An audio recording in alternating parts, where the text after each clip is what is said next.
In my government, they'll even sit in cabinet. In my government, when they perform civic duties, which they do, they should even be remunerated because they are helping the government. They are rendering a service. Mr. Mwaure, the question is, would you want this taken out of the Constitution completely? 32 guarantees this. You're talking to us what exists in the Constitution. Right. What is your view? Would you want it taken off completely, or you still want it to be under the control of the state?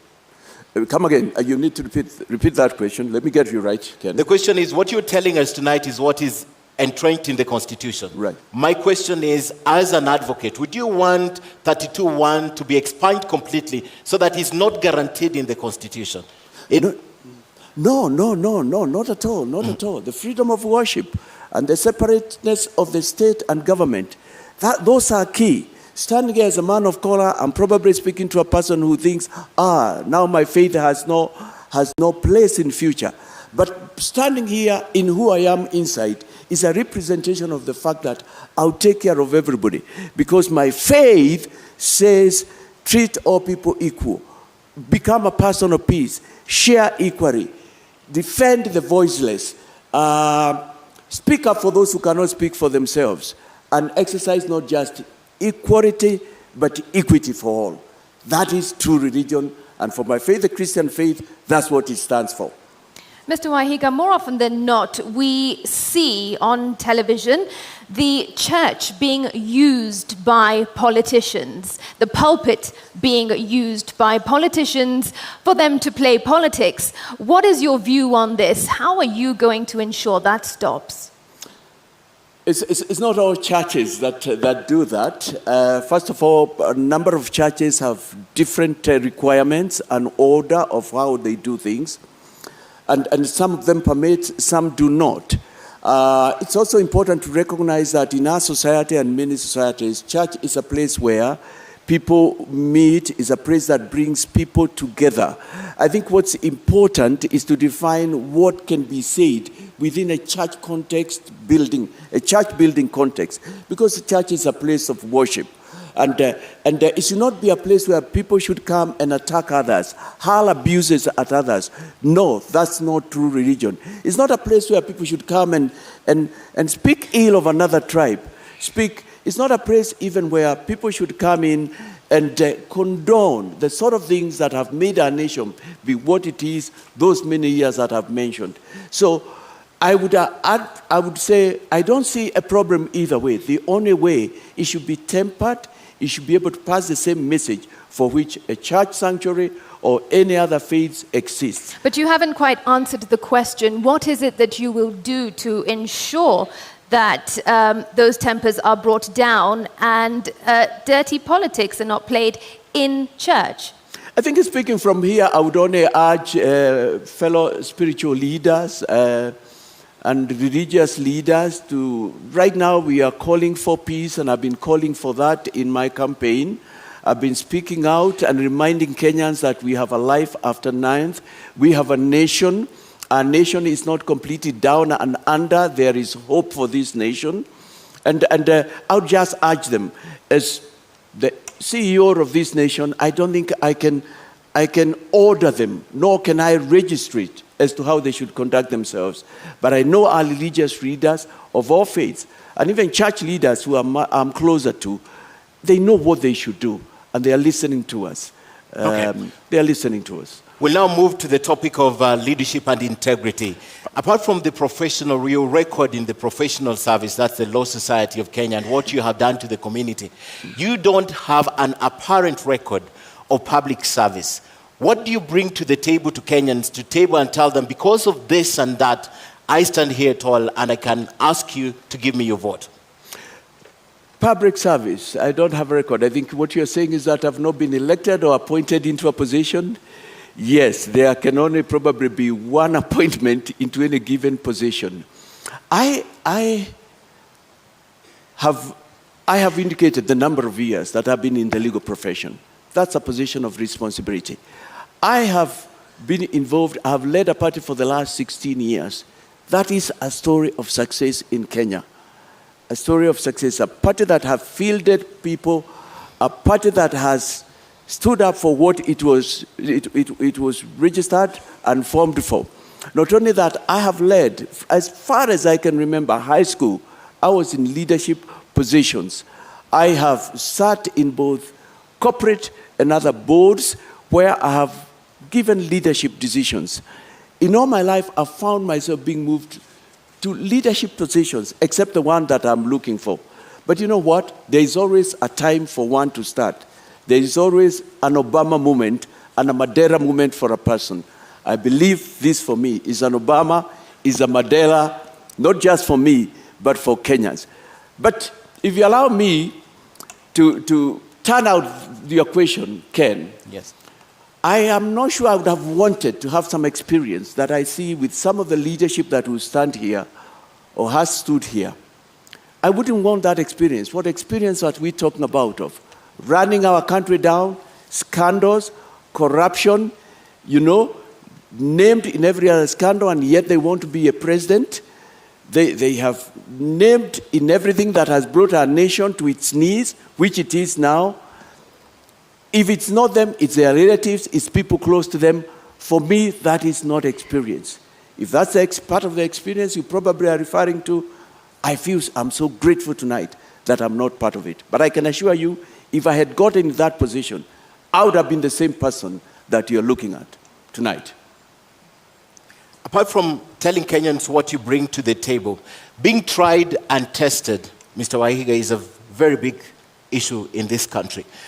I want you to look at your opponents who are not there tonight and tell Kenyans why you, why not Kenya Kwanza, why not Azimio, and why not Roots in terms of integrity. Kenyans, as I said at the beginning, we are at a defining moment. The elections of 9th August are pretty defining for the reasons I said before.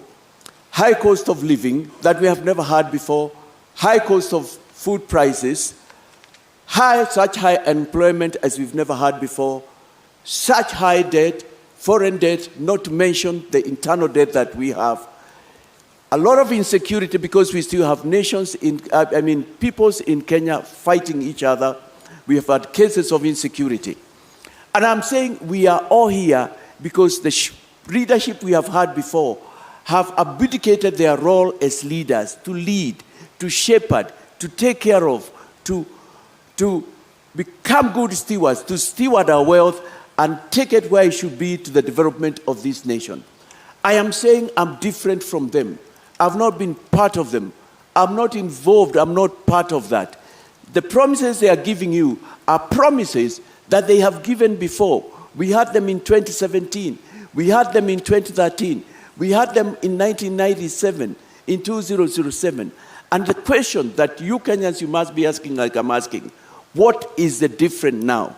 I even want to go further and say, even for those who it is said they might have decided, looking at the four of us, who can you say has made a difference in your life this far? If so, why are we where we are? Why do we still have money that should have been used in developing our country, stashed in nations abroad, illegally obtained and legally stashed? These are public resources. I'm not talking about personal private money. Why are we here at a time like this? And the Auditor General 4 years back tells us 215 billion Kenya shillings from Euroboard cannot be accounted for. It cannot be traced. It is a mystery. Why are we here before? And the Auditor General Nancy tells us this year that 70 billion Kenya shillings alone has not been used. Why are we here in a year like this when we have that much foreign loan? The Auditor General tells us about 540 billion Kenya shillings is in an accounted expenditure. And yet, this was a government that was supposed to change things. We had hope, but it didn't turn so. I believe the only thing that will move us forward is complete change from the top to the bottom. And what is permanent is only change, as they say. Recycling them will not take us anywhere. That's why this is a very defining election. But you haven't told us why not those candidates. What, for example, would you want to say about these candidates? Well, come again. what would you want to say about these candidates, the other candidates who you're running against for president? Yes, thank you for that question. I would like to say they have been there before. One of them has been a deputy president and is still a deputy president of this republic. He is in government. The things he is saying he can do are things he could have done these last 10 years, this last 20, this last 30, because he's in government that long, and he has not done so. The other one has been a former prime minister. He's been in a coalition, a co-president, if you wish, sharing the government 50-50. The things he is promising are things he could have done, but he has not done. He's been in this race for the last 40 years. And the other one has been in government also. He's been with the police force, he's been in the intelligentsia, and even right now, I believe he is still in there. And the thing I'm saying is, if you take even these last 10 years, let me just take these last 10 years, where we have a deputy president who wants to run for presidency. This year, my team and I have counted these last 10 years, not less than 22 scandals that have taken place in broad daylight. And those are the ones that have been reported. There are others, we are told, are secret agreements about contracts to make roads that we don't know what they say. If you go to the former coalition government, where we had one of my competitors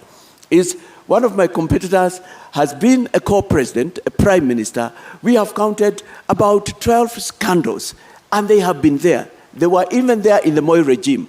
And the final one, you've worked in government, you've traveled across the world, you must know something about our funds which are stashed abroad there. You are in the intelligentsia, you have served, you never retire from that. They don't fit the bill. They are not helping Kenyans. Okay. They are not taking what the issues are.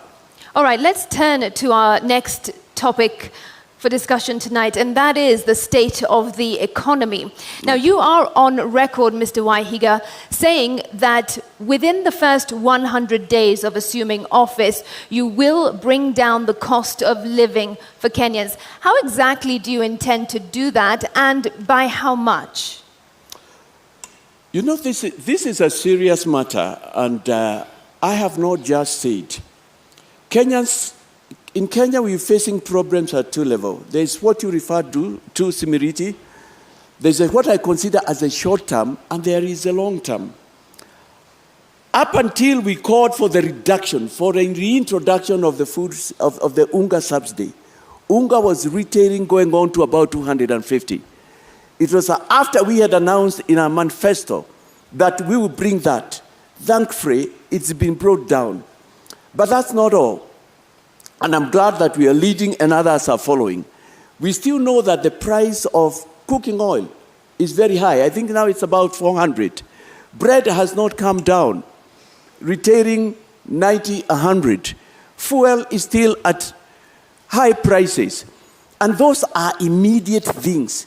We don't need to wait to restructure our loan, or we don't want to wait, because those are some of the solutions I have had, to plant a kind of plant, probably, and wait for it to be harvested.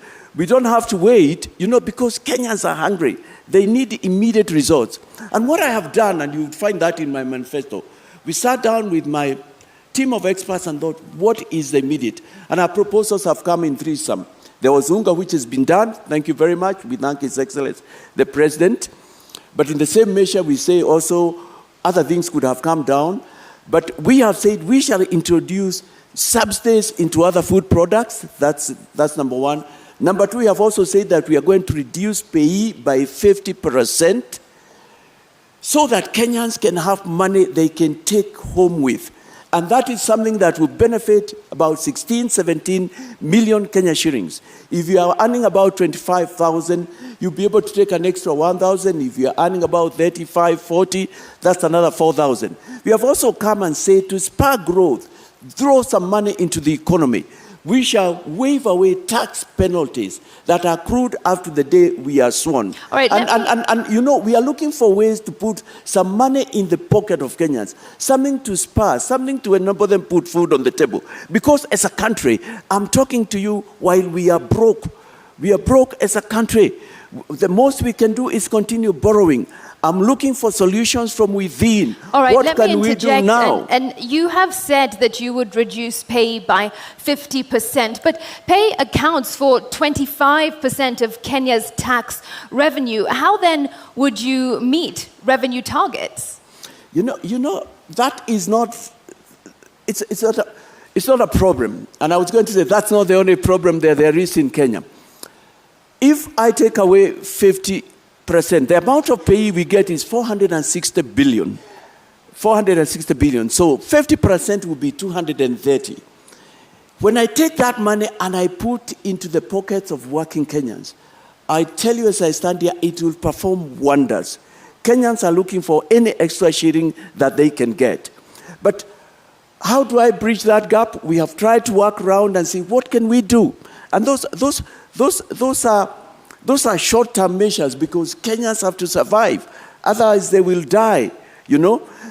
We pay the taxes, the foreign loan we pay is at 1.3 billion. And we have sat down and said, if we can persuade our friends, and Kenya has many friends, I'm glad they are represented even here by the foreign embassies and diplomats who are here, and tell them, why don't you just accept a repayment of 1 trillion instead of 1.3? That will bring about 300 billion. We can bring back to bridge in the gap, and we are positive that it will be able to do that. But also the 260 billion, that we put into Kenyans' pockets. Kenyans are industrious. Kenyans have goodwill from within. Kenyans are hardworking.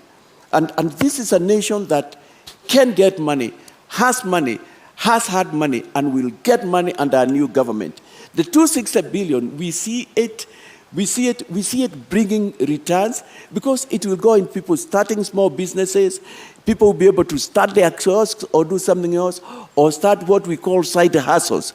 What Kenyans need is just a little money and they can be able to move forward. The other thing we have thought about is spread the tax base. That's something we are looking into immediately now in office.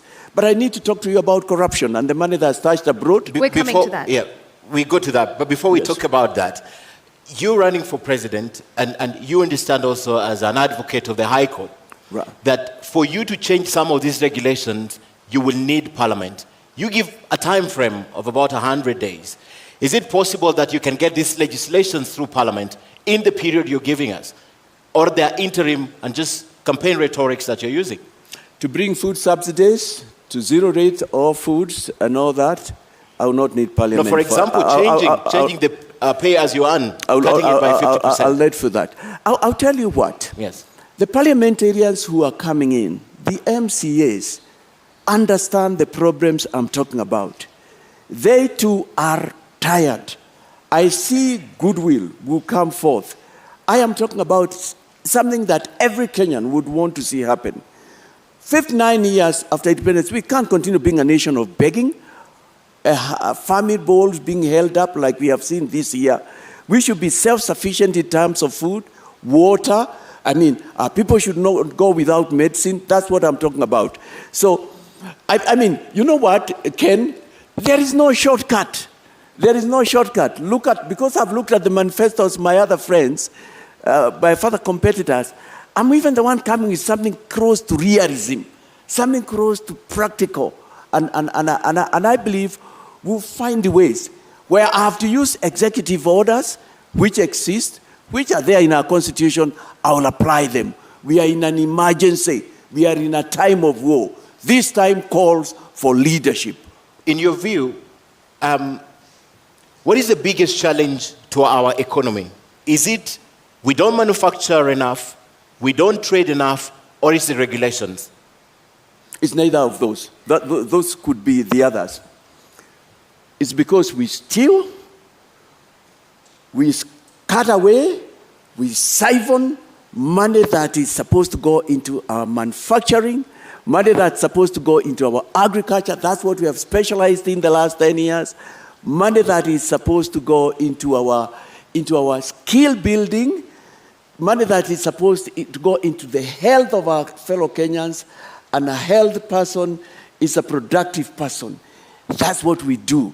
This is a nation where Kenyans work hard, Kenyans labor, Kenyans Kenyans have got quite a measure of work ethics, but they don't get reward for their labor. For instance, to date, we don't have explanations as what we did with the Euroboat loans. When you listen to me, and you listen to others who have spoken out there, they say even for the SGR, the amount we are repaying is not the money we use for that. I am here, and I am borne evidence by a former minister, and allow me to mention the Honorable Joseph Nyaga, God rest his soul in eternal peace. That was in 2020 when he said it's time for us to bring our money back to develop our country. He was an angry person. He had served in the government for about 40 years. He was tired. Our money that is supposed to develop this country, move us forward, is hanging out there in nations that are willing to bring it back if only there's goodwill from my end. I am bringing goodwill. I'm saying, Kenyans, we must change. Those brothers and sisters who went ahead of us did not have two brains, Ken. They did not two heads. They don't even have a landmass. They don't have what we have, but they are great brothers and sisters. We can do it. It's time now, Kenyans, to go to where we went wrong and find out why and do it clean, have a clean start. Two things. One, what you're saying has nothing to do with growing the economy. What you're saying is the generalities. What I want to know, the role of manufacturing in growing the economy, the role of trade, and the role of regulations. And while you answer that, perhaps tell us, how much money in your mind are you thinking can be brought back to the country? How much money is outside needs to be brought back to the country? I'll start with that and I'll come to what you're talking about, manufacturing, regulations and all that, because that's an important area. In the budget of 2017-2018, Henry Rotich, as he then was, the cabinet secretary, said to us that 14.6, which was rounded up to 15 trillion, was stashed abroad and needed to be brought back. To date, that money has never been brought back. We've never had a report. Later, in the year 2020, the late Honorable Joseph Nyaga called again, and his was a cry, please, let's bring our money back. We develop this country. If that was about 15 trillion, and since then 5 years have gone by, we use 2 billion per day. That's about 730 billion. Give it 1 trillion round up. That's about another 5 billion. 5 billion. When in my consideration, we have not less than 20 trillion outside the country that can be brought back. And if it is brought back, this country will be turned upside down and turned into a country that we can't tell that it is the same country. On that point, that's just one area. On that point, Mr. Waihiga, during the deputy presidential debate, your deputy presidential running mate, Ruth, said that you have already written to the United Nations and 15 other countries to start getting this money back into Kenya. And the hope is that if you assume office, the money will be back in Kenya. Have you had any response from these countries? No, I have not heard, and I appreciate that we are in the period of elections, but I'm glad to know that things we've done, for us our 100 days already started, if you wish, by that effort and also calling for the Unga Subsidy, which was effected. But they are listening. We've got goodwill from out there. We've got great friends from out of Kenya. And I know they too have been saying they wish Kenya can have a president who is speaking the things I'm speaking. I've not heard from them, but I know they are looking at goodwill. You know, I can mention a couple of other things. During the Jubilee period, we have signed instruments with the Swiss government. The Prime Minister was sometime back here in Kenya with Theresa May, when she was the Prime Minister, about repatriating our funds which are out there. All right, but you are also on record having said that if these countries do not work with you and your government, you will cut off diplomatic ties. How practical is that? Well, why isn't it? Why can't it be done? If a country is holding our money, it knows that it is supposed to be Euroboat money, or it is money from SGR, and it's aware. What else are we talking about? International cooperation, international friendship? How can you refer to a person, and here I mean a nation, as your friend? But what I know is that a lot of countries have been willing to send back our money. It's only that there have been no goodwill with the current leadership, the immediate past, and the leadership that wishes to be recycled. But if they do not, will you cut off diplomatic ties? Everything is on the table. Kenya needs to move forward. There has to be hard measures. But I can tell you, it won't need to get there. There's goodwill out there. There has been a cry. It's the other nations that they have even got a lot of dossier than I have of what has been done in this nation. And this has nothing to do with somebody who has worked hard and earned. It's Kenyan money, some of it which has been given to us from out there, and yet we have not used it carefully. But you also referred me to, yes. Is it about manufacturing regulations? We will get back to that, but this is important. Are you telling our traditional partners and allies that everything is on the table, including cutting ties? If you become president? Yes. That's what David Mwaure Waihiga is saying. Do you not think that would have a massive negative impact on our country, our economy, our development? Imagine you are a nation called Simiriti and you are holding 10 trillion that is supposed to be Kenyan money. You know it. What then can we talk about rights, human rights? What more human rights? We are not in a state of war as a nation. Surpasses you are saying, look here, Kenya. There are these individuals, 1, 2, 3, 4, who are holding your money. We have traced it using the various instruments, using the various secret agents and other, and we know it is part of this. I mean, like for instance, and it must be common knowledge, there are nations right now that have come with laws. If you take money out there, and you are not able to tell who it is appropriated that nation, by that nation, and used for development. Kenyan wealth is being used to develop other nations. It is immoral. It is wrong. You are not a friend of Kenya if you are using Kenyan money to develop your nation. Kenyans are suffering now. They need their money back. Bring our money back is our campaign. Whichever country it is, including the US, the United Kingdom, you're telling them tonight, you'll go for them. Oh, yes. Yes, everybody. You are holding our money.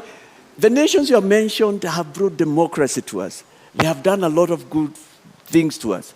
But you know what? I am telling you, 99% of them have wanted to. What we have missed in this nation is a leadership, is goodwill. Is a leadership says, let's do it. This country will not be the same 5 years down the line. This nation will be a nation where you will want to invest in. This nation has that potential. It's our time. It's our season. That's what I'm saying. I am actually passing a message to them. Take us back to the economy now. Manufacturing, regulations, and trade. Take us back there. Yes. You asked me, could those also be problems?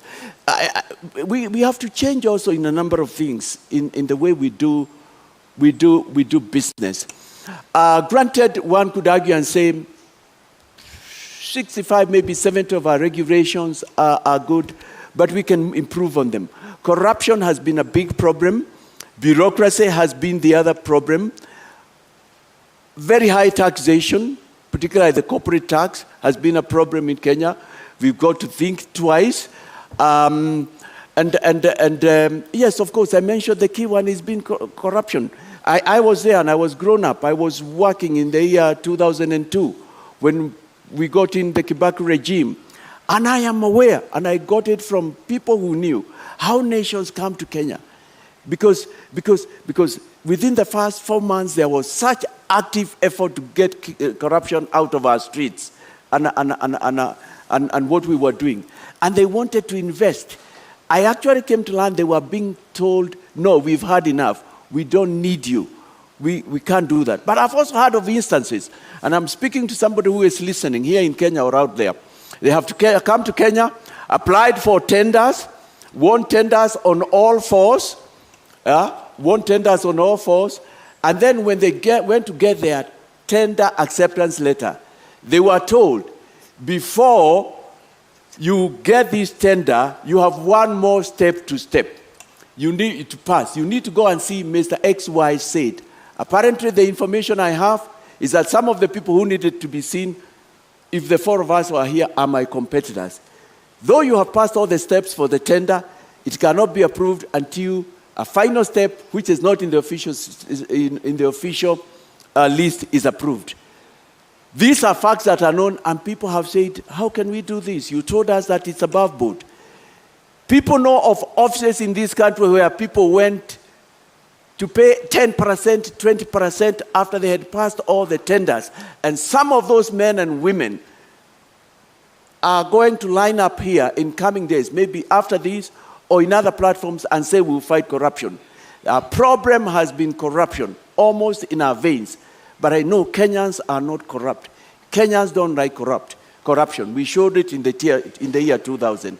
So we need to improve on that. We have had problems with power, infrastructure, both energy and the infrastructure on the ground. Those are the issues that we need to discuss and we need to look into. We have had Kenyans who've gone out there or gained a lot of knowledge. They have wanted to come to Kenya and they have wanted to set up industries, manufacturing entities, to get things going. But bureaucracy, corruption, red tape has been our undoing. Is this the reason why you are advocating for making public all the contracts, starting with SGR, the Expressway, the Lamu Port, Naivasha Dry Port, Kisumu Port? Is this part of the reason why? Part of the reason, but the other reason, Ken, is that there's no way we can fight future corruption unless we do with the current and the past. We must have a discussion among Kenyans. And I know what you're referring to. You're referring to the fact that we have said we'll also establish a Truth and Recovery Commission. We must have a conversation and ask, why have we been this corrupt? Why have we allowed this much corruption? It's got to start there. For South Africa, it had to start there. Truth. The Truth Commission that was set up, it was a starting point and it was key.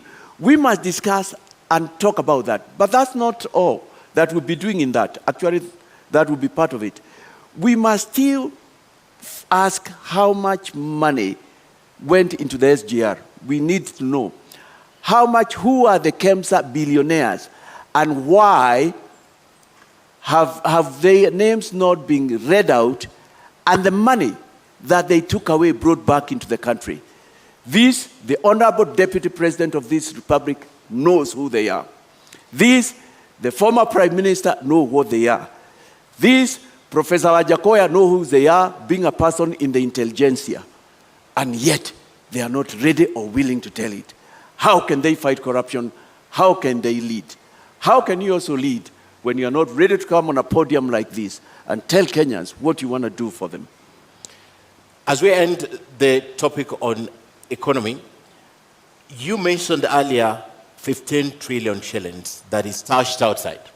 You mentioned earlier 15 trillion shillings that is stashed outside. Yes. However, this could be the whole amount of money from Kenya that is outside, because the Brookings Institution says that about $12.5 billion.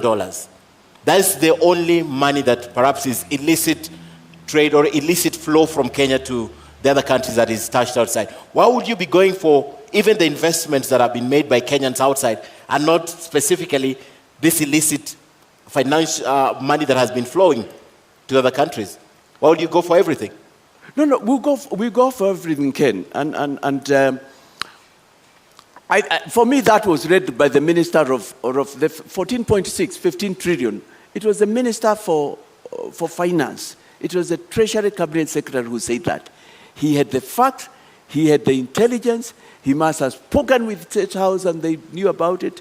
His speech, some executive summary had been sent round, so it was known.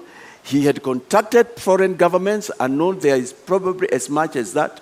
So I find no reason why. I've seen other records that talk about 6 trillion, but we've never had evidence that has been brought back. But let's even come back to Kenya. You and I have not even discussed the 2 billion. The 2 billion, which adds to 730 billion per year. I'll round it up to call it 1 trillion.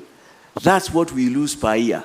So if that is what we have lost per year, these last 5 years, that is 5 trillion. During the last 5 years, if everything worked that way, that was another 5 trillion, if my maths work right. What we are saying, even with the 2 billion, we could have paid the 8.2 trillion Kenya shillings. We could have done that from the 2 billion without going for anything out there, and yet we still need to go out there. I mean, this matter of corruption, siphoning public money, and what we've been doing has been our undoing. No country can develop with corruption.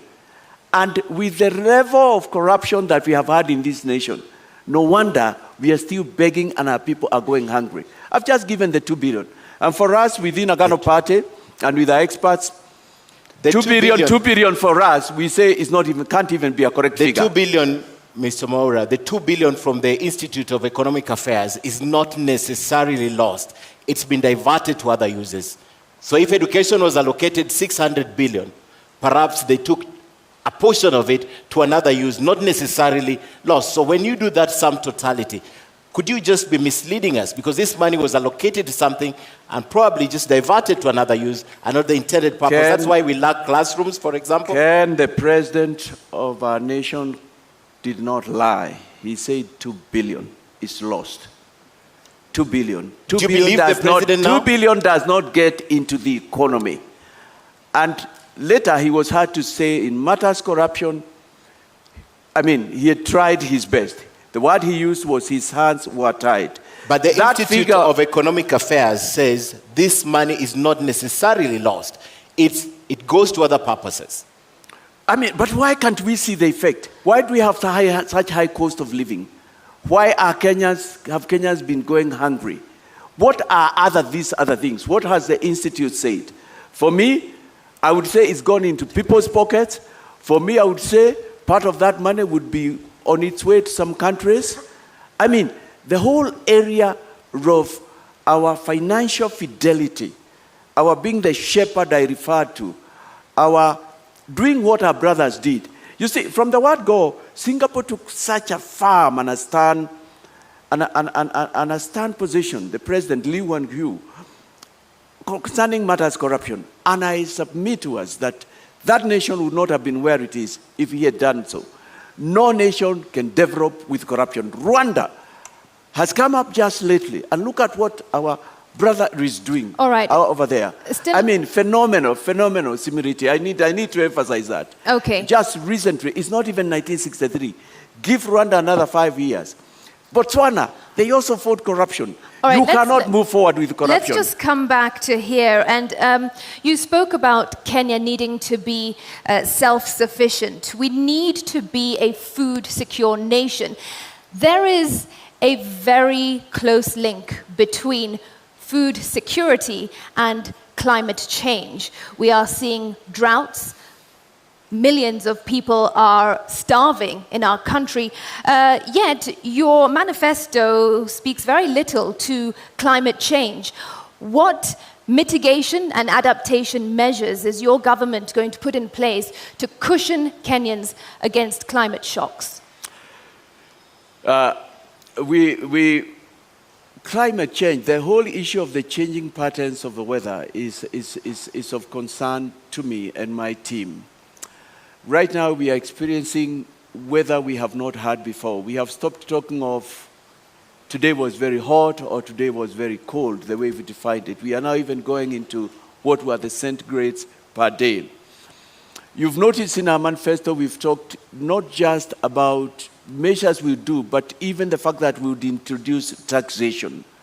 We've noticed that. The first one is a poll tax for people who interfere with things that go into ensuring that we are not influencing the climatic changes that we are seeing, we have in Kenya, we are seeing in other nations. But it is very important in Kenya we have a discussion round about this matter before we become industrialized, because we are going to be industrialized.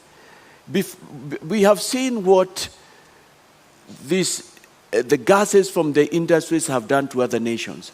And we don't have to wait to get there for us to deal with that situation. So how are you going to deal with it? The things I have in mind is It A is reminder time. to our audience, please, as Sorry. per the debate rules, no cheering, jeering, or noise. Do Yes, continue. yes, sorry, come again. What was that? My question is how? Let me give how you... are you going to ensure Kenyans remain food secure vis-a-vis climate change? What measures does We your must government bring have to education, put in that's number place? one. We must tell Kenyans that our rivers are important, our forests are important, our mountains are important. We must come back and enforce. We have laws that have to do with things that affect climate. But right now, you know, we have cut down about half the trees in Kenya. We must find ways of preserving our water. Kenya is very watered, but all the water goes to the ocean. We must come back even to a city like Nairobi and ask, why did we allow this building to be built next to a river? We must go to sources of water. Sources of water have been grabbed, and next to them, as much as developers can get, built houses. We must get to a point where we say, if something was done irregularly, it needs to be pulled down. But Mr. we Waihiga, does the Agano Party have a plan to make Kenyans more resilient in the wake of climate change and ensuring food security and therefore bringing down the cost of living? Do you have a plan? We do have a plan. What is that because plan? Agriculture is very important to us. And if you'd have noticed, we've said that the office of the president will keep a very close eye to agriculture. Because without food security, we are going nowhere. We can't be begging. Those many years after we became independent and we started ruling ourselves. We have talked about the preservation of our rivers. We've talked about injecting money. We've talked about bringing subsidies that enable farmers to produce fertilizer. We've talked about that. We've talked about exploring markets. We've talked about getting Kenya to where it was in terms of agriculture. You know what? We are not short of studies. We are not short of, as a nation, of projects that have come into being. Gallara would have been, it's a case study. It's a case study. The nation of Israel, and I can't purport to be their spokesperson, were disappointed, and very many nations have been disappointed. That was something. But look at what we did with it. It's amongst the scandals that we have in the Jubilee government. This is what I'm saying, we are not going to allow anymore. So we must, it is one of the two areas that my office as the president, if Kenyans are pleased to vote me, that one, agriculture, and the whole area of asset recovery, I've said it's something every day I'll keep an eye on. I would want a report on it. I would want to know what is happening. So we do have that. We recognize people are still going hungry. We want to recover our riparian lands. We want to bring education from the lowest grade on all these matters. We want to bring sensitization. And Kenyans are all very open-minded. They are tired. They want a change. They want to move forward. Okay, and just before we move on to the next topic, let me just circle back to my first question under this topic of the economy. I asked how you intend to bring down the cost of living within the first 100 days, but I also asked by how much? What can Kenyans expect from you? How much do you intend to bring down the cost of living? I think that the most I can talk of is by what I will do. It's by what I will do. So you don't have an answer to that? It's what I will do. I believe as a nation now that even our annual budget should not be 3 trillion. If we did things right, if we preserved our public funds, if we put them to the use they should, our annual budget should be going up to 10, 20 trillions instead of 3 trillion. If we had done things right, we should not be, and we are not unthankful, we are thankful, just rejoicing that we have got 22 kilometers expressway. This nation will be full of expressway, hundreds of miles. So I am really talking of, if I can give an estimate from here, I can't remember what we have said, bringing the cost of living. I tell you what, even if out of my 30 trillion Kenya shillings, which I believe is both out there and wasted, we got 10 trillion. this nation will be flipped upside down. I read something this week in one of the dailies. It was in the Nation newspaper. Let me give credit to an our report. And they said that the current road network, which we understand infrastructure, 11,000 kilometers, that's what we built. We built it with 1.5 trillion. Look at what 1.5 trillion can do. What if you have 10? What if you have 15? What if you have 20? Kenyans, I'm asking you to take a journey with me. Visualize, close your eye, and see a nation 59 years, what it should have been. The other nations we talk about, as I look at you, New York, London, Singapore would be looking up to Kenya. Okay. That's what I want to make Kenya to be. Okay, and we can't end this topic before we talk about employment. It's a huge issue in the country right now, and a number of Kenyans are not employed, particularly those leaving school who are looking for jobs, and even the adult population. Some of them even above 40 years are not employed. And it said statistics also show that about 63% of Kenyans tonight will go to bed without a meal on the table. What is your plan for this group of people if you are elected president to create employment to this country? We've had promises of 1 million jobs a year, 800,000 jobs. What is the Agano plan for this? Might I interject and ask also, how will you create more jobs in the formal sector? Yes. We have looked at that issue. It's close to our hearts. I feel you, I feel Kenyans, because things are bad out there. Things are real bad. We have said in our manifesto that we will endeavor to create employment at all levels. With the 2010 Constitution, we went devolvement. And one of the things we have said in our manifesto that when we bring our funds back, when we stop the siphoning, the 2 billion, when we arrest those people who have made it impossible for the government or the president to move forward, we will give from the national office 40% to the devolved units. And we have said out of that, that is far above even but that's above the 35 that BBI was promising. That even beyond that, we want to ensure that 50 million at least goes to the lowest unit of development, which is the village council. And there are people who would say, how would that happen? And what benefit will it have? For us, we devolved money. Unfortunately, we also devolved corruption, but we never devolved decision-making. We are interested, we want Kenyans to decide what they want to do from the lowest unit, the mtaa, the village, the nyumba kumi. And why is this important? Because some part of the job creation will come from there. It is there they will decide we need a road to this area, we need to make a cattle dip if there are areas without. Is there they will decide that we need to have this milk processing. And out there, there are so many youth. It is down at that level where they know their needs are.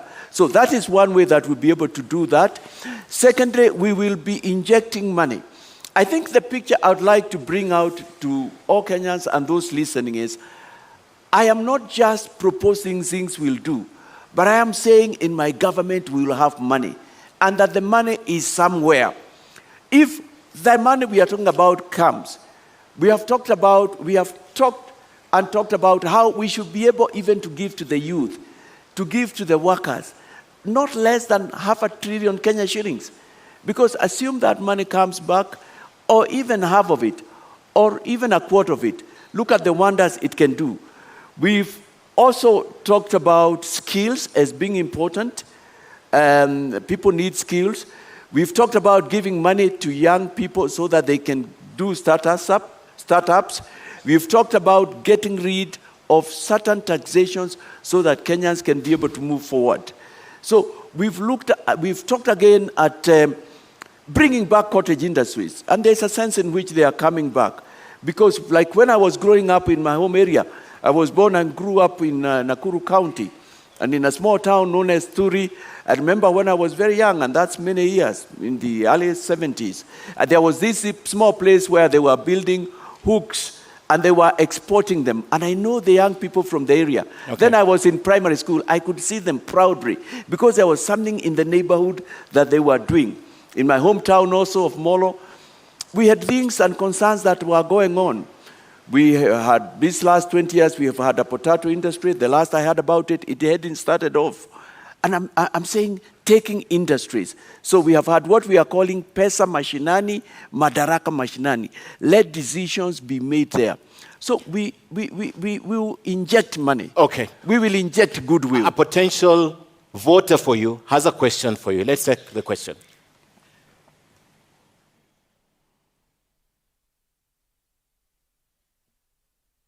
My name is James Mwania, working in Nairobi. And this is my question to all candidates. How will your government support institutions that promote police reforms and professionalism within the police service so that we don't have cases of police brutality and the cases of extrajudicial killings? Do I go ahead? Yes. We will be a government of the rule of law. And I need to say that amongst the other things that have brought us down is impunity. And impunity is disregard of the law. Impunity is a situation where those who are in power are not brought into book. They seem to be above the law. And it's not like we don't have institutions. We will strengthen judiciary. We will strengthen our investigative units. We will pay them well. We've talked about that. We have, in our manifesto, we have talked about 12 covenants, and one of them is covenants with men and women in uniform. We will give them modern machinery. We will get them we will give them freedom to make decisions, you know, in the sense there will be no interference. We will strengthen the offices and other agencies, EACC, that deal with anti-corruption, asset recovery. And in matters extrajudicial killing, we'll bring back the rule of law. It's because of impunity. You know, corruption comes with a lot of things. It comes with all those evils and ills. And we have seen a judiciary that's willing. We will give money into it so that it can have courts into every county, which has been one of its desires. I'm saying, when we are a nation with money, when we are measured, the sky is the limit to what we can do. But also when there is goodwill, which is what I'll be bringing from where I am, we should be able to stop all that extrajudicial killing, bring to book, indeed, even revisit those which have not been adjudged to date. And I'm grateful this week we saw the court just do something in the right direction, because we can't continue doing this. It's part of impunity, which my government will deal with. All right. There's also a second question for you, Mr. Mwaure.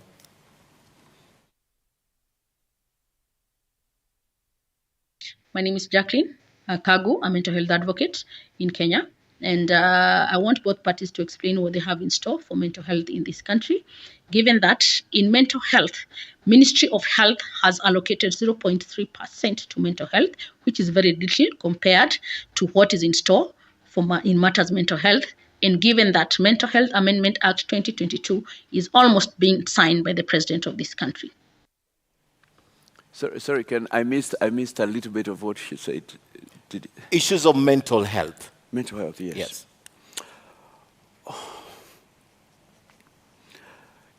We can't ignore that mental health is here with us.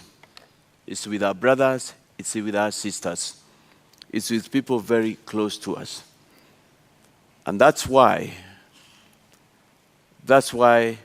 I think the suggestion, one of the reasons, the suggestion to introduce, to regularize the growing of bang in our nation, that's why I'm opposed to that. And I know you'll be asking more about that question. Mental health is sort of, I personally have had people close to me who have suffered from that. And we need to start tackling that. We need to come up.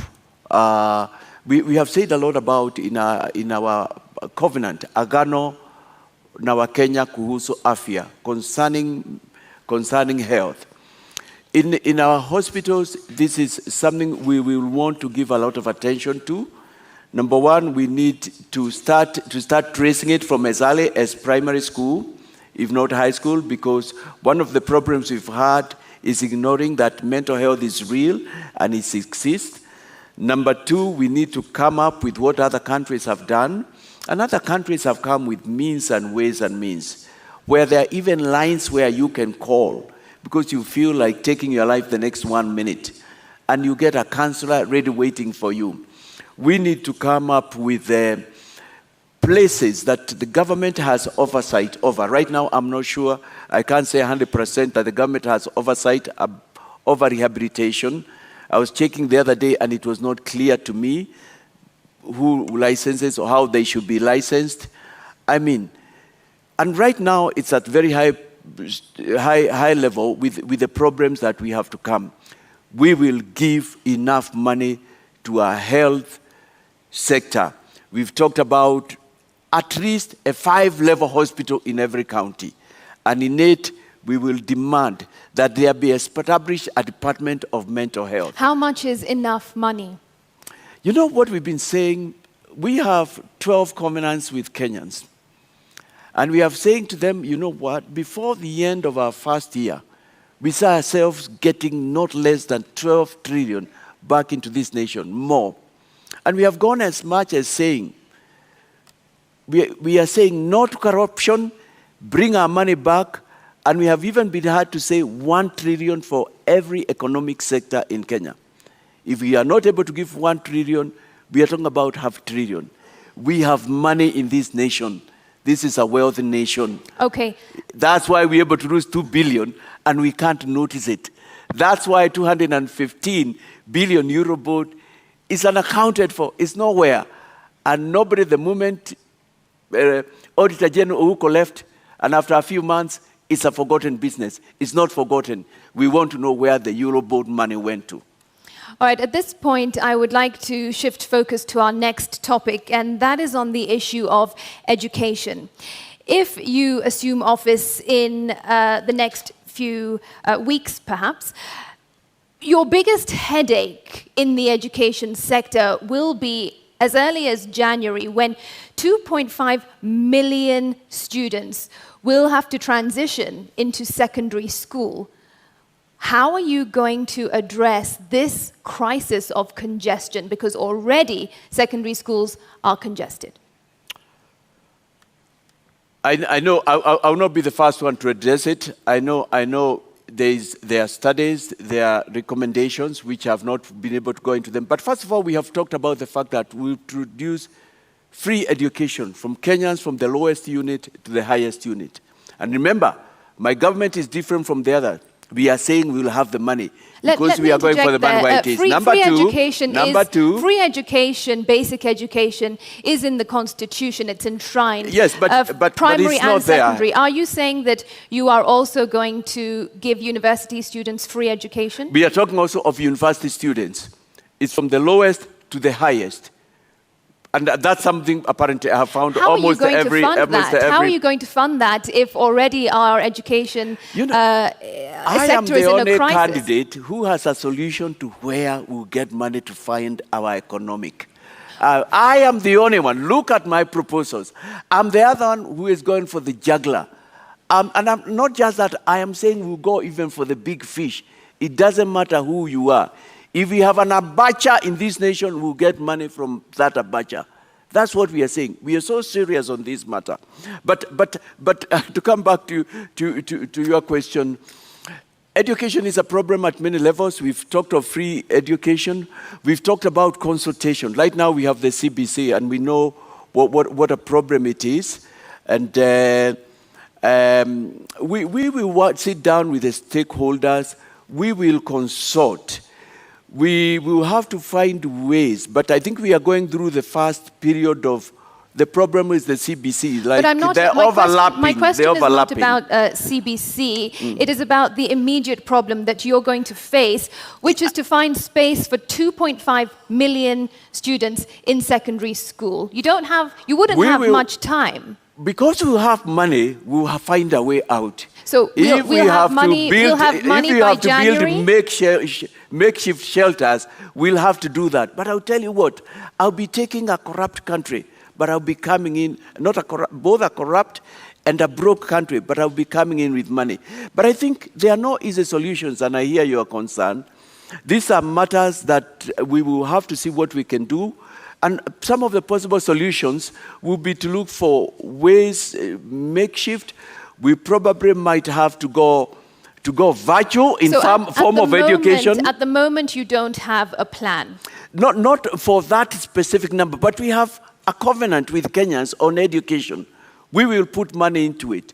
We will discuss and improve the CBC, not doing away with it altogether. We have that. We have said we'll give free education. In terms of a specific like that, it may not, again, a manifesto can't contain everything, but we have to find ways. Everybody must go to school. If we have to do it virtually, we will have to go that way. If we have to turn some government offices, I don't know, I have not thought about it. Every Kenyan must go to school, must get a learning. It's a problem, I agree, but again, it's a problem we have inherited, and we have to find ways. As a president, I will not sit back. Okay. But with money, the sky will be the limit. You know what? Even classrooms, through fabricated materials, you can build classrooms in a matter of weeks, if not days. You understand? There will be money in my government. You understand? I want to ask you more about education, but you understand even getting that money to Kenya, the money that you're targeting, must be an issue of legislation, must be an issue of the law. You know, it's at two levels, Ken. I'm talking, first of all, of our money out there, but I'm also talking of wastage from here. Okay. Kenyans showed us in the year 2002 that we can stop corruption. And there was goodwill. Unfortunately, we did not move on and build on that. And when we came back in the current government, we have even gone back to way before the coalition government. Okay. I mean, I know because of the steps we are taking, even by waiving away 50% of pay, Kenyans will sit back. Kenyans love their nation. Kenyans know they have a great nation and say, why are we doing this? It's not right. Okay, let me take you back. The government of Mwaure Waihiga is seeking to improve our lives. He wants to make us a first world. What we are doing is not right. And not only that, we will defend whistleblowers. Kenyans will talk. Kenyans will talk, come to the truth, and the Recovery Commission and tell what is happening. I'd like to take you back now to CBC because you mentioned it in your statement. Most parents are crying out and saying it's not working, it's very expensive for them. Some teachers also, including the Teachers Union, NAT and Coupe, took a stand on CBC earlier on. The only institution that took charge is the government, the national government, through the Ministry of Education, and the outgoing president has mentioned this. From where you stand, my first question is, would you continue with CBC? Would you rethink CBC if you were elected president, and why? I would rethink CBC in the sense with a view to improving it. I have met parents as well, and I have family members who've got children who are in primary school. And admittedly, CBC has been very costly. Not only that, it's been very involving. But I've met parents from across both ends of the coin, some who have said, there is something good. And I agree because I passed through a bit of CBC. I went to school when we had subjects known as hard work, technical subjects, subjects known as agriculture, where we carried the hoe into school. And by the time I was grown up, there are things I could do for myself because I've been exposed to them. We will sit down with stakeholders and seek to improve it. It can be good for the future, but right now it's expensive, it's demanding. Kenyans don't have money. We can't continue like this. But again, we have said, this is one sector. Education is key. Kenya is where it is because Kenya values education. Kenyans are educated. We can't go back on this. Right now, we are into ICT, and we would like Kenya to be the country that's leading in those areas like other countries. Okay. So I have answered your question. We will think with a view to improving. One of the biggest voting bloc that perhaps you're looking at as a presidential candidate is the teachers of this country. And the teachers of this country have had a very bad run, according to them, with the government, the outgoing government. And they're wondering today, would you guarantee their interests if you were elected president? And would you put NAT back, for example, to where it was probably 10 years ago? Oh yeah. We have spoken about education. We've talked about increasing salaries to the men and women in uniform. We've talked about the welfare of the men and women in healthcare. I mean, part of the money that should have gone to meet the needs of these people, and they are very critical. I would want Kenyans to be proud to be teachers, to be educators like in other nations. I feel proud when I go home and I meet Mr. Opondo, who is now going to almost 100 years. I haven't seen him in quite a while, who was my primary school teacher, and he is still there. He made me who I am. I feel very proud to walk around and meet policemen who are doing a good day's job, but they are not paid well, they are housing, and so on. I am proud with the little security I've granted to meet young men who love their country, who are doing their job, who want to move forward. I'll take care of their welfare because I will have the money. All right, we are almost out of time, but I want to bring a question to you about an issue related to health. If you assumed office in August and a few weeks later it was declared that monkeypox was in Kenya. Monkeypox has been declared a global health emergency. What plans would you have in place to address this health crisis? And bear in mind, monkeypox would have come just a few days or weeks after you came into this office. Therefore, you wouldn't have had time to get that money from abroad that you keep referring to. I think the first thing I would like to say with pleasure is that there will be no monkeypox billionaires in my government. And secondly, I'm waiting if the president doesn't do it before I come into power, just like he did with UNGA, and I'm thankful.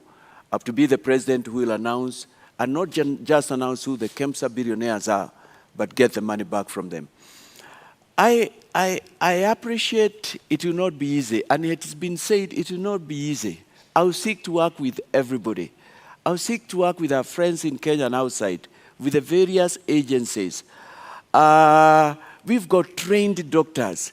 We have got we have Kenyans who listen and want to do what is right, so that I believe there are measures we'll be able to take that can prevent it escalating. But when it comes as an emergency, we have no choice. You have to get to the consolidated fund and elsewhere in the exchequer where we can get money and put it into that, because lives of Kenyans matter. We'll also be careful about who does what, who sources what drugs, who brings what drugs, because that's where we got the KEMSA billionaires. To date, none of my competitors, while they know, wish to tell us who they are. So does your party have a plan to address a health crisis? We have talked about increasing our hospitals. We've talked about taking care of the welfare of the doctors and the health workers. We've talked about, actually we have talked about something very unique. Just like we have a teachers' commission, we have talked about bringing back something that the health workers have been asking for, a health commission, which nobody has wanted to. Because it's important. We can't succeed on this war without involving them.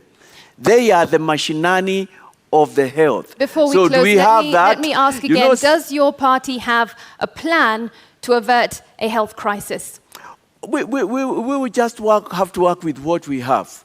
So we will call upon friends. I mean, I am not in government. I'm not like the Deputy President or the Right Honorable, who are both in government in one form or another. I mean, we'll just have to work with what we are. We will call upon friends, our neighbors. We will call upon all doctors. It will be a crisis. And we will ask Kenyans, this is where we are. We'll be transparent. And the international community we've seen it come to the aid of various nations. Kenya is a friend of many nations. Okay. We will get help. We'll cross that bridge when we get to it. Mr. David Waihiga Mwaure, thank you so much for coming to the debate tonight. Thank you. You have now 2 minutes to make your closing remarks. Kenyans, you have heard me. I am told a number of you have already decided on who to vote for. But the question I want to ask, have those that you want to vote for made a difference in your life? I have told you the reasons why we are where we are. And yet those others, or my competitors, some who don't even want to come here and give you a minute of their time to tell you what they are talking about, to allow themselves to be interrogated, are saying they'll make a difference. Can they make that difference? I am saying to you, and don't you feel with me, that we are here because we have recycled leaders, and we are at a point where to move forward, we need to break some glass ceiling. I am telling you, I'm the real deal. There comes a time when hard decisions have to be made. Yes, I'm not part of them, and I've not been part of them. I'll come like the biblical David, of whom, as I said earlier, it's written, he shepherded Israel by the integrity of his heart and the skillfulness of his hands. I want to be that leader. I'm the real deal. Mimi ndiye nitabadilisha Kenya kabisa. Naomba kura zenyu. Thank you very much, Mr. Waihiga.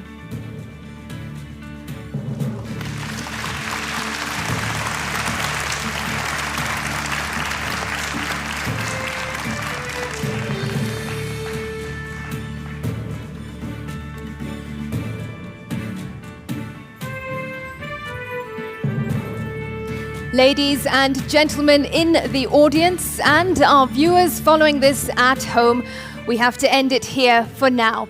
Our appreciation to Mr. David Waihiga of the Agano Party for honoring voters with this duty to a public televised national debate. Well, it was an interview. We thank you again. And of course, it's not the end. The second presidential debate kicks off at 8 p.m. live from this same platform with my colleague Yvonne Okwara of Citizen TV and Eric Latif of Spice FM and KTN News. We thank you for watching. My name is Ken Mijungu of KTN News. And I am Smriti Vidyarthi of NTV. Good night.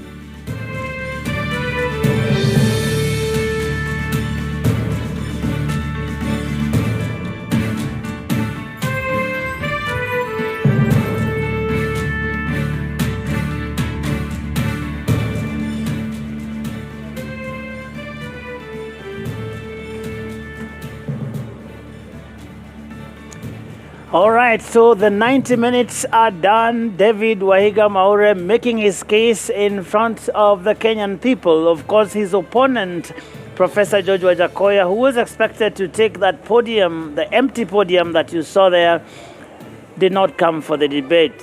Sort of came and left. But here we are. We have listened to the Agano Party presidential candidate for the last 1.5 hours. And here with me, I still have my panel here. None of them has walked out. I need to emphasize because it looks like we've had a dramatic evening here. Dennis Kabara is still with us here. Professor Alex Awiti, Sheila Masinde, Wanjiro Gikonyo, and of course Houghton Irungu. Houghton, I'm a bit scared to give you the platform because the moment you start speaking, someone will arrive. But let's see. Maybe that's a good thing, huh? So give me 2 chances. We'll give you 2 chances and we'll be set for the evening. But I wonder what you picked out from Mwaure's 90-minute in the limelight, as it were. So I picked up two issues. I think the first issue I picked up was really this idea of a redemptive leadership, a leadership that is grounded in faith, not necessarily Christian faith, but values and ethical values at that. And that was something that was really important. I think, I was struck a little bit by the parallels between him and Lazarus Chakwera of Malawi, Yes. who was elected after 24 years of being an Assemblies of God Minister, preacher. So that was the first thing that I got. And I think we have to recognize that religion is an extremely vibrant, thought-provoking force in the continent. And they're saying something like two out of every 5 Christians in the next 10-20 years will be in Africa, right? So we should expect more candidates to come forward to put themselves forward for leadership. Fact check. All right, I told you, but it's not a candidate. It is the Agano Party presidential candidate is out there, and we just want to hear how he thought this went for him. You're not lucky. Thank you very much, Joe. He is outside here, just emerging from the debate. Your opponent, the man you were meant to engage on the podium, the Roots Party presidential candidate, Professor George Waihiga, failed or rather declined to take part in this debate. What do you make of that? Well, I was very disappointed and doubly disappointed because I actually saw him driving.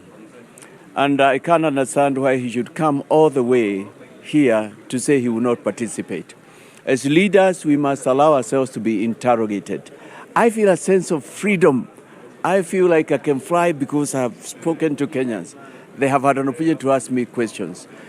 It is important, Kenyans, you ask yourself, who can you depend on? Is every policy being proposed a policy that can work? Why don't we interrogate it in a place like this? I'm disappointed. Do you feel you managed to achieve what you set out to achieve here this evening? Yes, and I was surprised how time moved very quickly. And I feel elated because I was being honest. But also, it is important that leaders come out and they come out as they are before Kenyans. And they say why they are in this race. Let's stop giving promises out there. But let's also, when we come here, explain the past, what we do in the future, and what we have done in the past. And if you've been in government, why we are where we are. And for instance, some of the examples I gave explain where is the 215 billion euro board if you are in government when that money went missing. All right, thank you so much. Well, Joe, the Agano Party presidential candidate just leaving. He says he is the real deal, very confident that this evening he got to clarify, he got to articulate the policies that he has for Kenyans if he wins the elections come August the 9th. Back to you, Joe.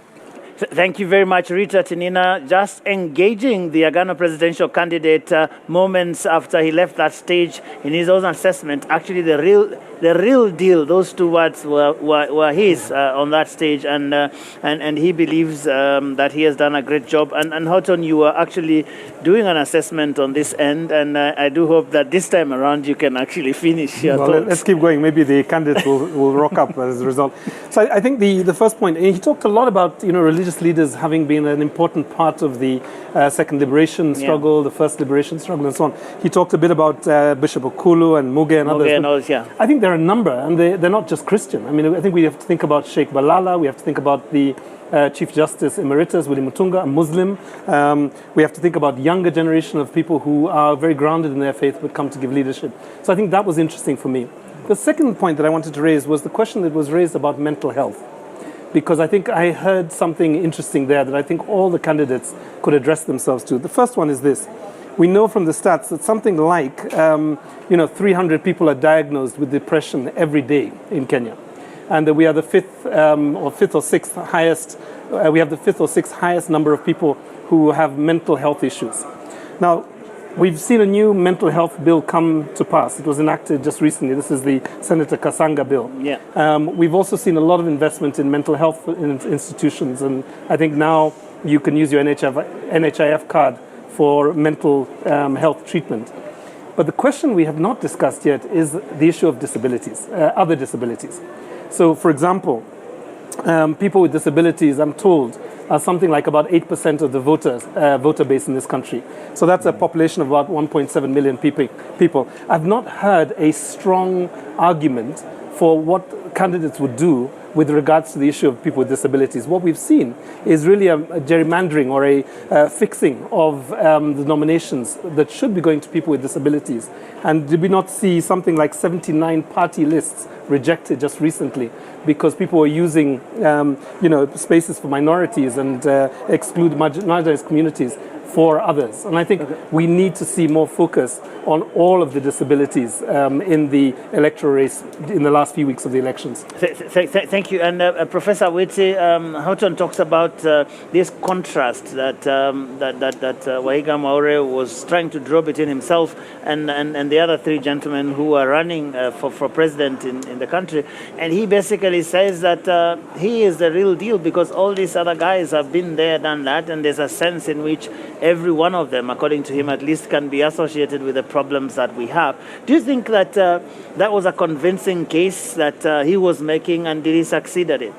I think he made a good point, which Irungu already referred to, and I characterize it as a pastoral approach, that he is a good shepherd. And that is deeply inherent in his faith tradition.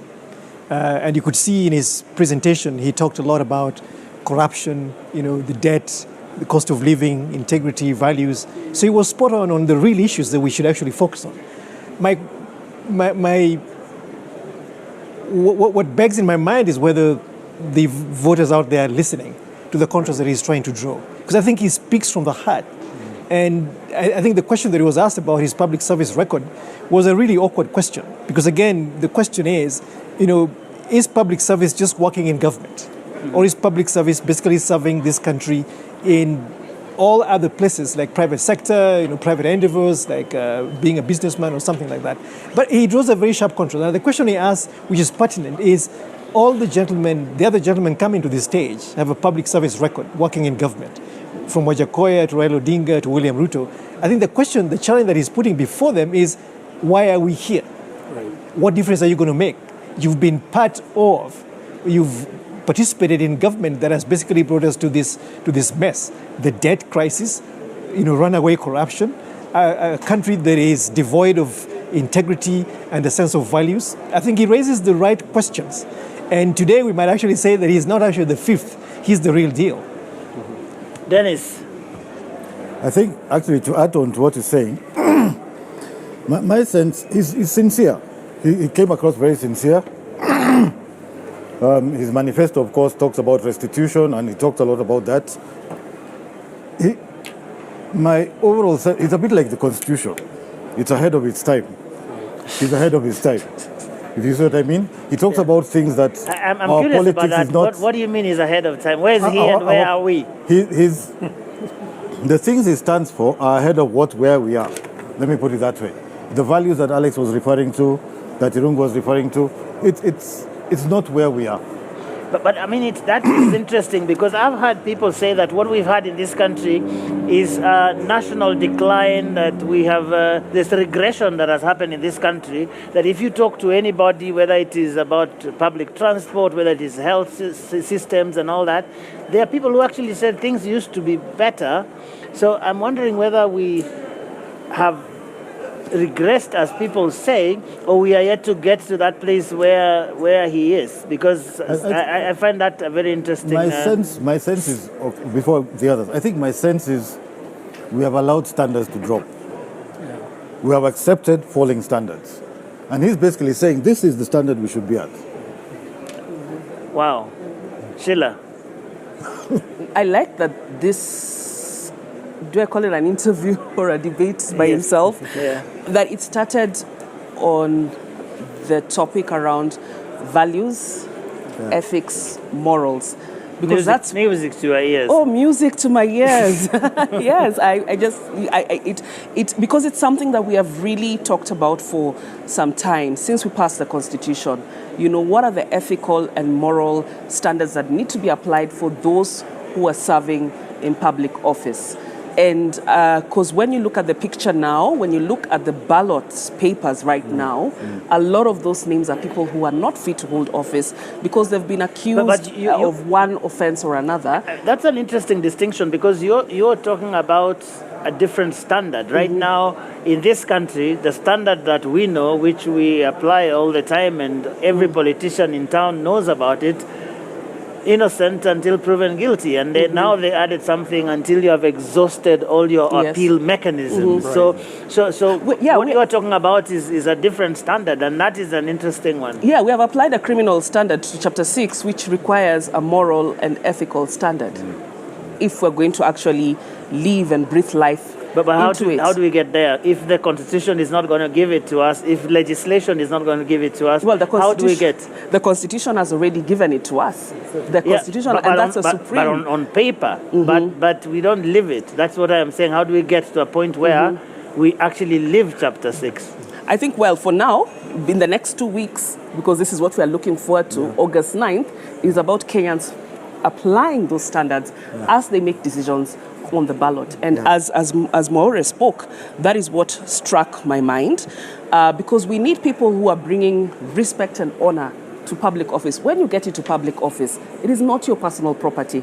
It is public service is bequeathed to you by citizens, and it therefore requires that you take care of it, you nurture it in a certain way. But we have seen people, individuals who have abused it, and are coming back to us. You have come, it's like you've given someone your car, they've gone, had accidents, banged it, dented, and then they bring it back to you and tell you, you gave me your Mercedes Benz, now I want your, what's a Ferrari. Take the house. No. Now I want your 100 billion shilling house, and yet I gave you something of smaller value and you dented it. So that's exactly what these people are doing. They're coming back to us, having tarnished those public offices and asking for even more. And as I listen, in the Bible, there's something about being faithful in small things, then you can be entrusted. Exactly, but that's not what's happening in this country. and for me, if we want to build this country on a strong foundation, not on sand, but on rocks, that is what we need to do. And then we can then be able to relieve all these plans that they have. If it's about gender representation, it's about the economy, it's about food security. That can't happen without talking about values, integrity, morals, and so on. But let me just talk about some of his comments that he made on issues around corruption, because he kept on coming back to it, the cost of corruption, and so on. I saw him talk about a lot of figures. I would have wanted to hear more about the qualitative cost of corruption. But then the other one is, I would have wanted him to just address some of the issues that he has raised and has proposed in his manifesto. For instance, and here he talked about strengthening institutions, particularly, governance institutions. In his manifesto, he talks about, for instance, strengthening the Asset Recovery Agency, because his manifesto is founded a lot on, returning stolen assets, and he's talked about it. But then he talks about putting the Asset Recovery Agency under the presidency. And for me, I have questions around that. That's I would have wanted him to speak a little bit about that, because for me, that's not strengthening institutions. We've seen what has happened when the presidency has gotten involved in governance, certain governance processes. How do you square that with this idea that you need something to be led, that you need leadership that is provided at the very top to get certain things to move? Maybe it's coming from that, because from around this table I can hear comments everywhere about the place of strong leadership, value-based leadership that is going to drive this anti-corruption war. Yeah, but that's why we have independent institutions. And the reason why we have independent institutions is so that they're able to run without political or executive influence or manipulation, because we've seen that happen. And that is why, for instance, we will fault some of them for not performing to what is expected, because there's been a bit of interference, even in terms of how some of those individuals are selected and appointed. But here we actually need to let these institutions work independently, ensure that their leadership is competent. And how you ensure that is by ensuring that you're not meddling, because right now we have what we call political appointees in some of these institutions. And that's why I got worried when I hear that he wants to put some institutions under the presidency so that he can be able to drive the fight against corruption. I think the fight against corruption is best done under independent institutions. We have the Constitution, the legislative and policy frameworks that guide how they should work, and we should let that be. And I'll revisit that, but I would like to hear what Wanjiru would say about David Waihiga Mwaure's 90 minutes out there. Well, I think there's a role for the smaller parties, the fringe parties, and this is something we discussed. Well, they don't like being called that, but I give it to right. you. What, I'm not sure what the politically correct term is. I'm sure Jacoya wouldn't want to hear. Professor Right. Jacoya is very... Yeah, and you know, part of their role is agenda setting, and it's to highlight and bring out with a lot of emphasis important issues that the larger parties have ignored. And I think in the case of Agano, they're looking at, you know, it's an anti-corruption, governance, good leadership agenda. And I think this is the key, this is the main thing that's bedeviling Kenyans. Because we've got good plans. We've got countries that come and borrow our plans, go and implement them a lot more successfully. We've got good policy documents that don't get implemented. We've got very smart leaders. We've got a good constitution. So what's missing is the good governance, is in the leadership, integrity, accountability agenda. And I think as a Gano party, that is a very big contribution to the debate. Is it enough to, you know, kind of push up the numbers and get a wide kind of appeal? It might not be, but if you look at what's happening, I mean, first of all, right now we are working under two coalition parties. So there's a role for parties that are issue-based. And as long as we are doing coalition building, as long as the party then is also serious in terms of not just showing up around elections, but staying in between, there is a role for parties that are issues-led. And this, I think, is the central party, central issue bedeviling us. It's interesting that you're saying this is the central issue, and it is being championed perhaps more than anyone else by a party that you call fringe, because it is a small party. It's not as big as the behemoths that the coalitions are. Isn't that an interesting paradox in a country that the things that we say are important here don't seem to be pushing the electorate in any one direction? As a matter of fact, there is no evidence as we speak now that corruption, for example, would make people not vote for someone. Yeah, it is a paradox, but maybe we can look at the example of like the green movements, where you've had smaller parties, where you've had what was maybe a bit of a fringe issue, but a very important issue, now come to the center stage. So I really agree with what David is saying. Actually, I agree with all the panelists that it's very important to keep it on the agenda.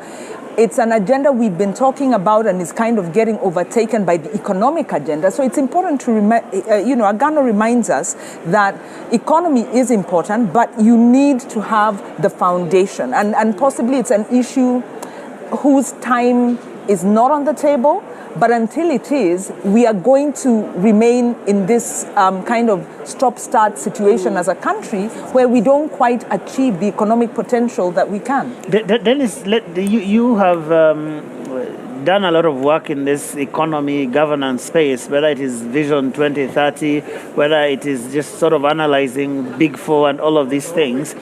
And there's a question that's troubling me here about the nexus between corruption and the economy, because it almost seems to some people that it is either or. And yet, what I'm hearing around this table is that they are inextricably intertwined, that you actually don't talk about the economy in any exhaustive way if you do not talk about the impact corruption is having in terms of impeding economic development. Sure. You can't talk about the economy without talking about corruption. I think the arguments that are being made now, from what I'm seeing from the other parties, is that corruption does not have an effect, does not have such an effect as it should. I think that's the wrong argument. I think this guy's argument is good because it goes back to basics. For me, corruption is the opposite of policy, if you see what I mean. So that every corrupt act is the negation of a policy act. Yeah? So if you're not doing the policy, which is the good thing, corruption is the bad thing. So you can't fix, and that's how you fix the economy. You fix the economy through policy. So for me, these things are completely related. They are related. I think the only point I'll make is, I don't know where his numbers are coming from, the 12 trillion, 15 trillion. I'm not sure about that. Yeah, even how to wanted to fact check him, but let's see. He makes a good point. Eh? A lot of these manifestos that are being thrown at us are all visionary. But there's no one telling us about legacy.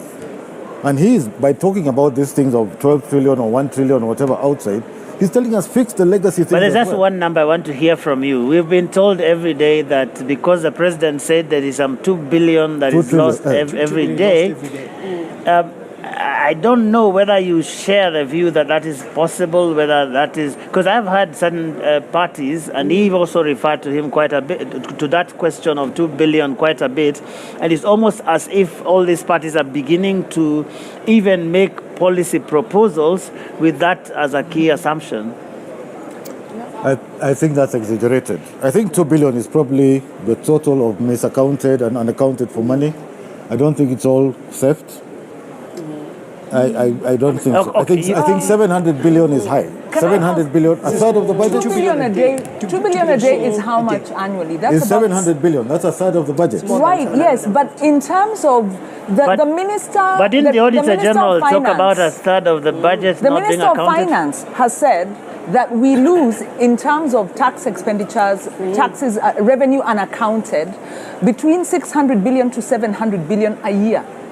It's now 300. Pardon? It's now 300.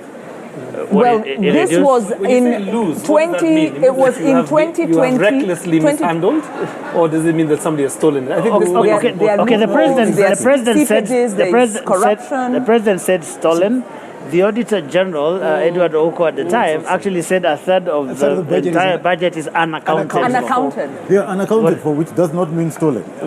You get? But I mean, I know this for a fact. Sometimes I lose some notes. Yeah. It doesn't mean that I've stolen them, right? But Joe, can I come back to just? I want to make quick points, right? One is this one, right? Yeah. It's not a paradox, right? This point about corruption is the single most important issue in this country, but yet we are not voting for candidates who are fighting corruption or are saying this is the key area of their focus. Refusing to vote for people because they appear corrupt. Exactly. My son had a very interesting point. He said, listen, the problems are only big because we're not big enough to deal with the problems. It is the lack of capacity and agency within this country to deal with issues of corruption that is the issue that we have to address while we think about what is actually happening with the money. And this 2 billion conversation is one of them. The second point is this one. There is only two differences between a leader and a criminal, right? If we can just simplify this conversation. The first one is a leader has a conscience, right? Put in the face of temptation, they will not steal, right? They have a conscience. It is internal. If they don't have a conscience, then they have a fear of consequences. If you have a country in which there is people in positions of power who have no conscience and no fear of consequences, then you just have a chaotic country. And that's the point, I think, simplified. But how do we get there? You have to make corruption completely punitive. We have to criminalize it. We have to make sure that people are locked away. And secondly, that they're not put in positions. I mean, with a light touch with the Agano leader, I do hope that if Mwaure is not the 5th president, that he uses his connections to get in touch with St. Peter, so that at the heaven's gates, at the pearly gates, there will be a metal detector, there will be lifestyle audit documents, and there will be warrants of arrest for those people who have disgraced their office on this kingdom. I think that's just another opportunity for Mwaure. You see why I was raising this thing. Look, you were talking about corruption, making it difficult, making it costly and punitive and all of these things. But we saw, like I think it's Sheila who mentioned someone, the former MP for Sirisia. He was jailed. Now the case is going through some process and whatever, but the guy is on the ballot and who knows, he might get elected. So how do we get to that point where people actually have it in themselves that if you stink of corruption, look like corruption, walk like it, I won't touch you until you sort out your issues? I mean, how does it become question for me is an electoral issue? Transparency International have been doing really, which is that the ethics, the Electoral Commission should not have should not have allowed them to come before us. Yeah. Because that is my simple Because when they response. go to the people, I mean, we've heard in this country somebody says, "Kama ni mwizi wetu." Yeah, Yes, it's a thief maybe, but our thief. Just leave him or her alone. Yeah, because Joe, as they're going back to the people, they're also going back with proceeds of crime and corruption, you know? And that's how people are getting convinced and mobilized, you know, to vote for this. And that's happening a lot, even in this election season. There's been a lot of exchange of money at the ground. You know, you attend a rally, you're paid to disrupt someone's rally, you're paid to intimidate others. There's been a lot of cases of voter bribery. Where is this money coming from? Those are proceeds of corruption. And that's how these people continue to get a lifeline, because they continue to convince Kenyans with money that is stolen. But what we need to do, in addition, and I agree with Irungu, in terms of ensuring that we kill impunity, the only way is by punishment, yeah? But one of the other ways, other than, you know, using the law and enforcement and so on, there's a question we're not really looking at, is the whole question around culture change. Whatever we see, how Kenyans react, you know, when you're given an option between heaven and hell, heaven being the good guys, hell being, you know, people who have been tainted, we go for the people who are tainted, meaning that you'd rather go to hell. That's how I see it. That means that we need to see some kind of all right, change. Sheila, I have to stop you. This time it is Sheila. Yes. So there we have it. UDA presidential candidate and Deputy President William Ruto arriving there. And Rashid Abdallah is on standby. Rashid, kazi kwako. Bila shaka Joageo, ni kwamba ule muda ambao tulikuwa tunausubiri wa wale waniaji urais umefika kwa hivi sasa. Akiwa wa kwanza kufika ni mwaniaji urais kwa tiketi ya UDA chini ya mwamvuli wa Kenya Kwanza, ambaye si mwingine bali naibu rais William Samoei Ruto, ukipenda daktari, ambaye amefika katika muda huu angalau kuja kuzungumza na wananchi ili aweze kuweka ajenda zake paruanja, manifesto zake zieleweke katika mjadala katika siku hii ya leo. Kwa hiyo kwa hivi sasa tutakuwa tunamsubiri. Kumbuka ni mjadala wa pili, wa kwanza umeweza kukamilika, ambapo David Waihiga Mwaure ameweza kueleza ajenda zake baada ya Profesa George Waihiga kufika na baadaye kughairi kutoshiriki mjadala kwa sababu ambazo ziko nje ya uwezo wetu. Katika awamu hii ya pili itakuwa nizamu ya naibu wa rais William Samoei Ruto akiingia katika mjadala na aliyekuwa waziri mkuu Raila Amolo Odinga. Lakini kwa hivi sasa Joageo, ni fursa ya kipekee kuweza kuzungumza naye, maana kumbuka ameweza kuandamana na watu wawili muhimu sana katika chama cha UDA wakati ule kule Kasarani, wakileta ajenda ya kwamba kama wanaafiki William Samoei Ruto kuwa mgombeaji wa urais kwa tiketi ya UDA. Yupo mama mboga mmoja aliweza kutoa swali hilo na mtu mmoja wa bodaboda akaweza kuidhinisha na kukubaliana hilo. Hivyo basi watu wao wawili ndio wale ambao wameandamana nao katika siku ya leo, pamoja na mkewe na familia yake. Kwa hiyo utanipa nafasi kwa hivi sasa kwa dakika moja tuweze kuzungumza na naibu wa rais ambaye amefika hapa. Shukrani sana naibu wa rais kuweza kufika katika siku hii ya leo. Hii ni siku ambayo ina umuhimu sana kwa kwako, manake umesitisha kampeni zako ukasema siku ya leo ni siku ya mjadala. Ina umuhimu gani kwako, kwa chama, kwa muungano na kwa taifa? Leo ni siku ya muhimu kwa sababu tumekuja hapa tupate nafasi ya kuongea na Wakenya waweze kujua tarehe 9 mwezi wa 8 wataamka mapema waende wapige kura, na wajue ni kwa nini wanapiga kura, ni upande gani watapiga kura na ni kwa sababu gani. Na ndio leo ni siku ya muhimu kwa sababu tutapata nafasi na wenzangu kujieleza, kueleza manifesto yetu, kueleza misimamo yetu kuhusu mambo ya muhimu yanayowahusu wa Kenya na taifa letu kwa ujumla. Tutazungumzia mambo ya uchumi hasa, tutazungumzia mambo ya vile tunaweza kuondoa njaa katika taifa letu la Kenya, vile tunaweza kupunguza gharama ya maisha, vile tutaweza kuzalisha nafasi za ajira za vijana wetu, vile tunaweza kuhakikisha kwamba wakulima wetu wanaweza kuendelea na majukumu yao, na mambo yale mengi muhimu ya matibabu, masomo ya watoto wetu, mambo ya afya. Haya ndio mambo ya muhimu, na naamini ya kwamba Wakenya wanangojea kujua ni yapi tulio nayo. Tumewazungumzia pale nyanjani, lakini leo tutapata nafasi mwafaka ya kueleza kinaga ubaga yale mambo ambayo tumepanga kwa ajili ya uongozi wa taifa letu. Labda pende kwa utofauti, naibu wa rais, ni kwamba umeandamana na naibu mgombea mwenza wa chama, lakini hapa kuna watu wawili ambao walikuwa muhimu katika ule mkutano wa wajumbe wa chama cha UDA. Huyu mama ambaye aliweza kuleta swali na yule mtu wa bodaboda aweza kuidhinisha. Mbona ukawapa kipaumbele katika siku ya leo ya mjadala? Kwa sababu nimeambatana na wao tangu tuanze hii safari. Huyu mama nilimpata kule Kiambu wakati tulienda kule kwa Economic Forum, na niliona ni mama mwenye ako na maono. Alitoa mchango wake kama vile wa mama wengi na Wakenya wengi wa tabaka mbalimbali. Karibu Wakenya 90,000 walihusika katika kutengeneza manifesto yetu ya Kenya Kwanza, na ni baadhi ya wananchi kama mama huyu na huyu mungwana ambaye pia ni mshirika wetu mkubwa katika chama cha UDA katika muungano wa Kenya Kwanza. Pengine kwa kauli ambayo unaweza kuitumia kuweza kumalizia kwa yule hasla ambaye anatizama, anatarajia nini sasa hivi kutoka kwa kiongozi wake?